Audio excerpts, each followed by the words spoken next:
Hello friends, आज अपने एक नया टॉपिक स्टार्ट करने जा रहे हैं 1909 का अधिनियम और 1919 का अधिनियम। और इसी के साथ में अपना अगला टॉपिक रहेगा 1935 का अधिनियम। ये तीनों अधिनियम अपन पढ़ेंगे और ये तीनों अधिनियम से रीट के एग्ज़ाम में डेफिनेटली एक क्वेश्चन ज़रूर आता है, तो अपने को ये तीनों अधिनियम ध्यान से पढ़ने हैं। पिछले जो भी एग्ज़ाम्स हुए हैं उसमें 1919 का व 1935 के अधिनियम से क्वेश्चन बना है। तो अगले वीडियो में अपन 1935 का अधिनियम पढ़ेंगे, पर अभी अपना जो टारगेट है वो 1909 और 1919 का अधिनियम है। भारतीय संविधान के अंदर कई तरह के अधिनियम आए हैं। इससे भी पहले अपन बात करें तो जितने भी जो अधिनियम आए हैं वो रीट एग्ज़ाम की दृष्टि से इम्पोर्टेंट नहीं है, इसीलिए अपन 1909 और 1919 का अधिनियम पढ़ेंगे। वीडियो को अंत तक देखें और इसमें सारे टॉपिक्स कंप्लीट हैं, तो आपको वीडियो को एंड तक देखना है जिससे आपका ये टॉपिक कंप्लीट हो जाए। तो स्टार्ट करते हैं। भारत परिषद अधिनियम 1909 की बात करते हैं। इसको दूसरे नाम से भी जाना जाता है मार्ले मिंटो सुधार अधिनियम। मन में क्वेश्चन जरूर आया होगा कि मार्ले और मिंटो कौन है। तो मार्ले इंग्लैंड में भारत के राज्य सचिव हैं और लॉर्ड मिंटो जो है वो वायसराय हैं। भारत में वायसराय का पद काफ़ी समय से चलता हुआ आ रहा था। 1857 की क्रांति के बाद 1858 में अपन ये देखते हैं कि वायसराय का पद सृजित किया गया था। तो लॉर्ड मिंटो जो है वो भारत के वायसराय थे तत्कालीन समय, मतलब 1909 के समय में, और लॉर्ड मार्ले जो थे वो भारतीय सचिव थे। मार्ले मिंटो सुधार अधिनियम जो है इसका लक्ष्य क्या था, इसको अपन देखेंगे। तो ये अधिनियम क्यों आया, उससे पहले कुछ घटनाओं की अपन यहाँ पर बात करेंगे। इससे पहले दो तीन इम्पोर्टेंट घटनाएं जो थी, वो इम्पोर्टेंट घटनाएं ये थी कि 1905 के अंदर बंगाल विभाजन हुआ था, जिसे बंग भंग के नाम से जाना जाता है। इसमें अंग्रेज़ों ने फूट डालो राज करो की नीति को पालन करते हुए हिंदू और मुसलमानों के अंदर एक फूट कर दी, और इसी फूट के कारण 1905 के अंदर बंगाल विभाजन हुआ।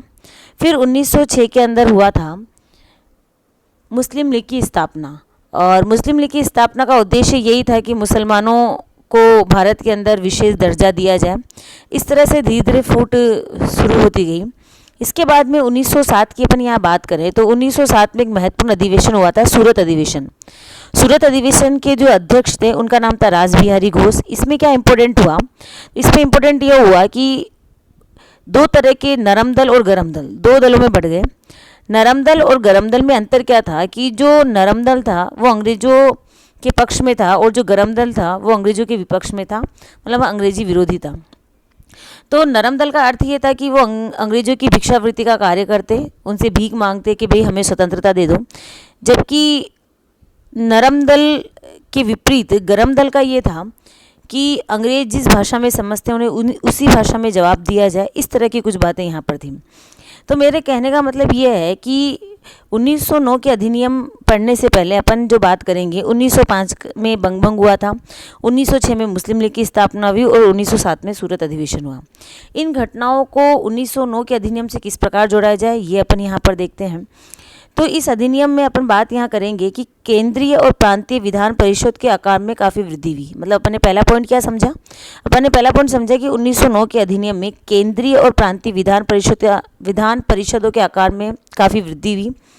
केंद्रीय परिषद में इनकी संख्या 16 से बढ़ाकर 60 कर दी गई और प्रांतीय विधान परिषदों में इनकी संख्या एक समान नहीं रही। इसके बाद में सेकंड बात ये आती है कि केंद्रीय परिषद में सरकारी बहुमत को बनाए रखा गया और प्रांतीय परिषदों में गैर सरकारी सदस्यों को बहुमत की अनुमति दी गई। मतलब जो केंद्रीय परिषद थी उसमें केवल सरकारी व्यक्ति जाएंगे और प्रांतीय परिषद में गैर सरकारी व्यक्तियों को भी तवज्जो दिया गया। इसके बाद में कुछ और चीज़ें यहाँ पर जोड़ी गई, जैसे विधान परिषदों के अंदर कुछ शक्तियाँ दी गई, जैसे पूरक प्रश्न पूछना, बजट पर संकल्प रखना, इस तरह की कुछ शक्तियाँ यहाँ पर दी गई। तो तीन बातें अपन ने यहाँ देखी। इसमें इंपॉर्टेंट बात यही है कि केंद्रीय और प्रांतीय विधान परिषदों के आकार में वृद्धि की गई। उसके बाद अपन आगे बढ़ते हैं और ये देखते हैं सबसे इम्पोर्टेंट बात कि वायसराय की एक कार्यकारी परिषद थी। इस वायसराय की कार्यकारी परिषद के अंदर पहले भारतीय को शामिल किया गया और वो पहले भारतीय थे सत्येंद्र प्रसाद सिन्हा। ये बात आपके लिए यहाँ पर इम्पोर्टेंट हो जाती है। और ये इम्पोर्टेंट कैसे हो जाती है, क्योंकि ये कई बार क्वेश्चन पूछा गया है। तो आपको ध्यान रखना है कि सत्येंद्र प्रसाद सिन्हा जो थे ये वायसराय की कार्यकारी परिषद में इनको शामिल किया गया था। इसके बाद अपन आगे देखते हैं तो इस अधिनियम में और क्या किया गया था। तो सबसे इम्पोर्टेंट बात ये आती है कि 1905 में जो हुआ था, 1906 के अंदर मुस्लिम लीग की स्थापना हुई थी, इसका असर अपन 1909 के अंदर देखते हैं। और 1909 में अपन ये देखते हैं कि मुसलमानों को पृथक प्रतिनिधित्व दिया गया था। मतलब फूट पहले से चल ही रही थी और इसी फूट को आगे बढ़ाने के लिए अंग्रेज़ों ने क्या किया, हिंदुओं को मुसलमानों से, हिंदू जो समाज था उसको मुसलमानों से अलग करने के लिए या मुसलमानों को हिंदुओं के विरुद्ध भड़काने का बहुत बड़ा कार्य यहाँ पर किया गया और मुसलमानों को पृथक प्रतिनिधित्व दिया गया। इसीलिए इम्पोर्टेंट क्वेश्चन यहाँ पर अगर पूछ लिया जाए कि सांप्रदायिक निर्वाचन प्रणाली का जनक किसे कहा जाता है, तो आपका करेक्ट आंसर होना चाहिए लॉर्ड मिंटो। ठीक है।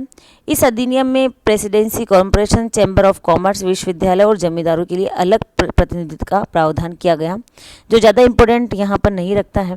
और इस अधिनियम में क्या किया गया था कि भारतीय सचिवालय जो परिषद थी, उस भारतीय सचिवालय परिषद के अंदर केसी गुप्ता और सैयद हुसैन विलग्रामी को शामिल किया गया था। ये रही ये बात, आप इसको आराम से जूम करके देख सकते हैं। केसी गुप्ता और सैयद हुसैन विलग्रामी को शामिल किया गया था।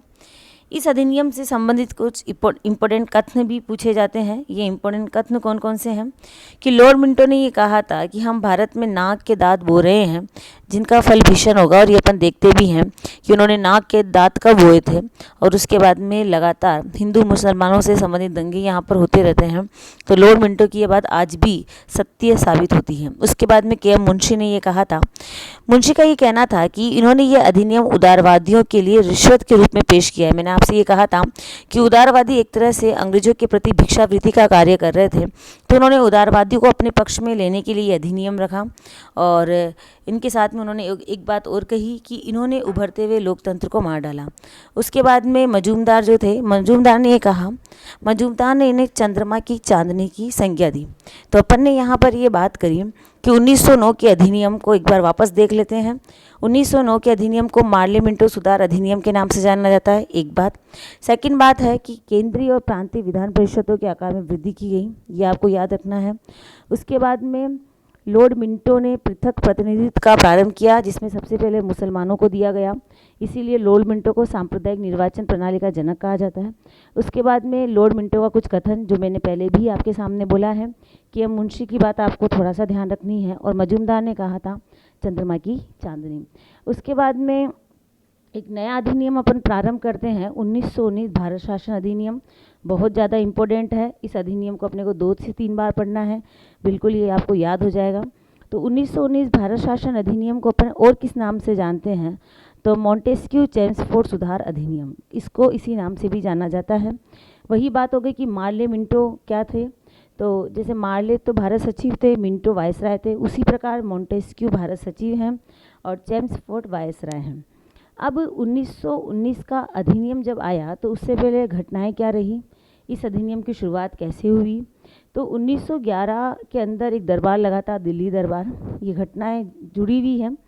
1912 के अंदर हॉटिंग्स बम कांड हुआ था, जिसमें प्रसिद्ध कथन आता है प्रताप सिंह बाराहट का कि मैं एक माँ को फंसाने के लिए हजारों माँओं को नहीं रुला सकता। 1913 में गदर पार्टी की स्थापना हुई, 1915 में महात्मा गांधी का आगमन हुआ। ये सारे फैक्ट इससे रिलेटेड तो नहीं है, मगर घटनाओं के क्रम में अपन इसको देखते हैं। 1914 में प्रथम विश्व युद्ध हुआ था, और 1916 के अंदर लखनऊ अधिवेशन, और 1916 के अंदर ही होम रूल लिंग की स्थापना हुई। मतलब 1919 का जो अधिनियम था, इस अधिनियम में 2 महत्वपूर्ण बातें थी। एक तो था 1914 में प्रथम विश्व युद्ध प्रारंभ होना, और 1916 के अंदर होम रूल लिंग। होम रूल लीग जो था, इसमें 2 व्यक्ति इंपॉर्टेंट आते हैं, एक महिला जिसको अपन बोलते हैं एनी बेसेंट, और एक बाल गंगाधर तिलक। इन दोनों की भूमिका होम रूल लीग जो आंदोलन था उसमें यहाँ पर मिलती है। अब ये अधिनियम क्यों स्टार्ट हुआ, ये अधिनियम क्यों निकाला गया, इसको यहाँ देखते हैं। 1917 में यह अधिनियम ब्रिटिश संसद में रखा गया था, और 1918 में इस अधिनियम को प्रकाशित किया गया, और 1919 में से लागू किया गया। मतलब अधिनियम जब लागू हुआ तो उसके 2 साल पहले ही यह अधिनियम ब्रिटिश संसद में रखा गया था, जिसकी डेट है 20 अगस्त। अब अपन ने ये देखते हैं कि अधिनियम में क्या हुआ, क्योंकि आरपीएससी क्वेश्चन इसी तरह से पूछती है कि कौन सा कथन किस अधिनियम से संबंधित है। अधिनियम की विशेषताओं की ओर बढ़ते हैं। तो पहली विशेषता आपके सामने यहाँ दी हुई है और आपको ध्यान से देखना है कि कौन सी विशेषताएं हैं। पहली विशेषता ये है कि इस अधिनियम में द्विसदनात्मक मतलब 2 सदन बनाए गए थे। द्विसदनात्मक व्यवस्था का प्रारंभ किया गया था। एक का नाम था ये राम, एक का नाम था केंद्रीय विधानसभा और दूसरे का नाम था राज्य परिषद। ये 2 तरह के सदन बनाए गए। अब जो केंद्रीय विधानसभा था उसे निम्न सदन के नाम से जाना गया, जिसका कार्यकाल 3 साल है, जबकि राज्य परिषद जो है इसका कार्यकाल 5 साल है। ठीक है। अब इसे अपन उच्च सदन के नाम से जानते हैं। जैसे आज वर्तमान काल में राज्यसभा को उच्च सदन बोलते हैं और लोकसभा को निम्न सदन बोलते हैं, वैसे ही उस समय केंद्रीय विधानसभा जो था वो निम्न सदन था और राज्य परिषद उच्च सदन था। अब केंद्रीय विधानसभा के अंदर सदस्यों की संख्या कितनी थी, ये सारी बातें इंपॉर्टेंट है, ध्यान से आपको देखना है।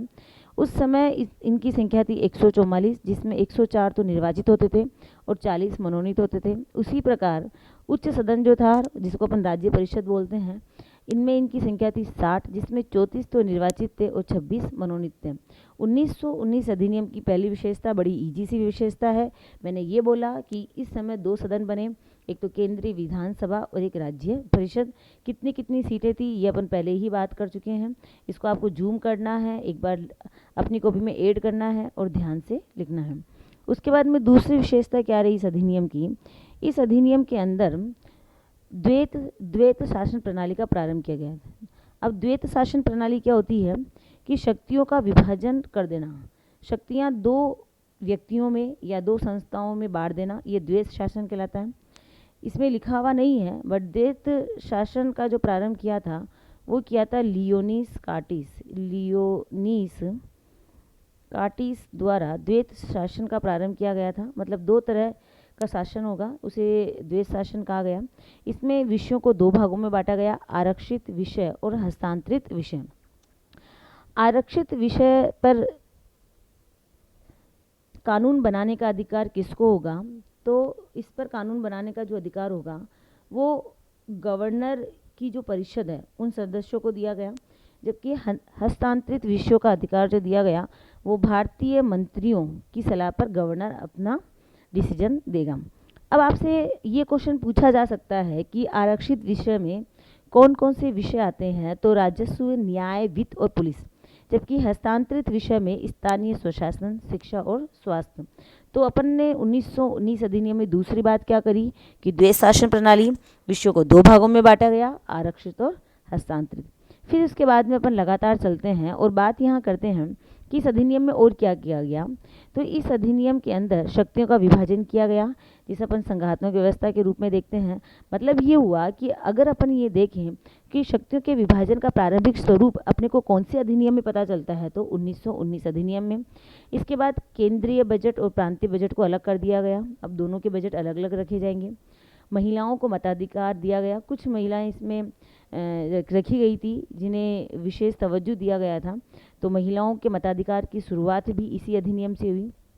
इसके बाद में वेरी इंपॉर्टेंट बात अपन यहाँ ये करते हैं कि भारतीय परिषद जो थी इसका पुनर्गठन किया गया था, और इस भारतीय परिषद का पुनर्गठन में क्या चेंजेस किए गए थे, तो इस परिषद में न्यूनतम सदस्यों की संख्या रखी जाएगी 8, जबकि अधिकतम होंगे 12।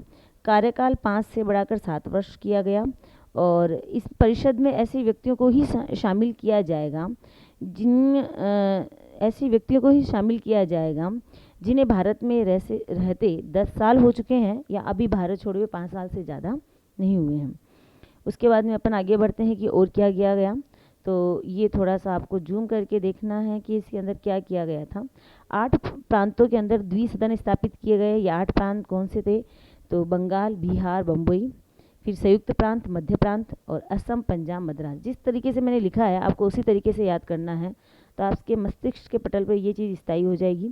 उसके बाद में सांप्रदायिक निर्वाचन प्रणाली का विस्तार किया गया। मैंने आपको उससे पहले भी बात करी थी कि 1909 में मुसलमानों को पृथक प्रतिनिधि दिया गया था, जबकि 1919 के अंदर सिखों, ईसाइयों, आंग्ल भारतीयों, यूरोपियों के लिए पृथक निर्वाचन का विस्तार किया गया। भारतीय राजाओं के लिए भी व्यवस्था की गई थी, वेरी इंपॉर्टेंट है। 1921 में एक मंडल बनाया गया था, नरेश मंडल, और इस नरेश मंडल का जो अध्यक्ष था वो वायसराय था। और सदस्य की संख्या कितनी थी? 121। इंपॉर्टेंट क्वेश्चन कि नरेश मंडल का गठन कौन से अधिनियम में किया गया? 1919 के अधिनियम में। इस अधिनियम द्वारा लंदन में भारतीय उच्चायुक्त की स्थापना की गई थी। और द्वैध शासन प्रणाली जो है इसका प्रारंभ हुआ था 1 अप्रैल 1921 को और ये समाप्त हुई थी 1 अप्रैल 1937। तो बहुत सारी बातें अपन यहाँ पर कर रहे हैं, उसके बाद में अपन देखते हैं कि और क्या हुआ। तो ये जो अधिनियम था, इस अधिनियम में महत्वपूर्ण कथन है, थोड़ा सा आपको ये जूम करके देखना है कि इस अधिनियम के बारे में किसने क्या कहा था। तो पहली बात अपन यहाँ देखते हैं कि कांग्रेस द्वारा इस अधिनियम को क्या संज्ञा दी गई। कांग्रेस ने इस अधिनियम को निराशाजनक व असंतोषप्रद कहा, ये कांग्रेस का कथन था। जबकि बाल गंगाधर तिलक ने इसे एक बिना सूरज का सवेरा कहा, क्योंकि एक अधिनियम में कुछ एक भी ऐसी बात नहीं थी जो भारत के पक्ष में हो। उसके बाद में सुभाष चंद्र बोस ने इस अधिनियम को जनता के लिए नवीन बंधन कहा, बेड़ियों का जंजाल कहा। सुभाष चंद्र बोस का कथन कई बार पूछा गया है, तो आपको इस कथन पे विशेष रूप से ध्यान देना है। 3 तरह के कथन मैंने आपसे 1919 के अधिनियम में बात कही है। तो अपन ने 2 अधिनियम कंप्लीट किए हैं। ये 2 अधिनियम कौन कौन से हैं? 1909 का अधिनियम और 1919 का अधिनियम। आपको वीडियो को पॉज करके बार बार देखना है किसमें क्या लिखा गया है, अपने नोट्स तैयार करने हैं। अगर आपको वीडियो में कुछ कमी लगती है तो आप अपनी सलाह दे सकते हैं। और रीट के एग्ज़ाम की दृष्टि से 1909 और 1919 का अधिनियम, ये दोनों अधिनियम इम्पोर्टेंट हैं। अगर अगला अधिनियम जो अपन बात करेंगे 1935 का अधिनियम, वीडियो को ध्यान से देखने के लिए